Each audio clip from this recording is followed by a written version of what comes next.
Hi అండి. మన బాడీకి ఐరిష్ కాల్షియం దొరికేటటువంటి ఈ రాగి దోసని మనం ఎలా ప్రిపేర్ ఈరోజైతే చూసేద్దాం. ఈ ఒక్క బ్యాటర్‌తోనే మనం ఇడ్లీ, దోస 2 అయితే ప్రిపేర్ చేసుకోవచ్చండి.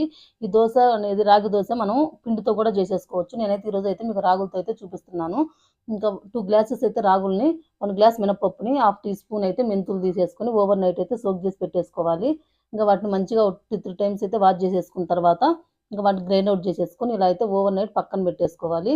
ఇంకా మనం మార్నింగ్ లేచి చూసేలోపు అయితే అదైతే ఇట్లా పులిసిపోయి ఉంటుంది. దీన్నంతా ఒకసారి అయితే మిక్స్ అయితే చేసేసుకొని ఇందులో మనకి ఇంకా కొంచెం వాటర్ అయితే మన కన్సిస్టెంట్‌కి తగ్గట్టు వాటర్ అయితే యాడ్ చేసుకొని, సాల్ట్ యాడ్ చేసుకొని, ఇంకా పెనం పెట్టేసుకొని హీట్ చేసేసుకొని ఇట్లా అయితే మొత్తం అయితే దోసలాగా అయితే వేసేసుకోవాలి. ఇది మంచిగా కాలనిచ్చిన తర్వాత అందులో అయితే కొంచెం ఆయిల్ అయితే యాడ్ చేసేసుకొని ఇంకా బాగా కాలిన తర్వాత సెకండ్ వైపు కూడా టర్న్ చేసుకోవాలి. ఇంకా ఇప్పుడు మనకి దోస అయితే రెడీ అయిపోతుందండి. ఇలా మనకి ఎన్ని కావాలో అన్ని అయితే వేసేసుకోవచ్చు.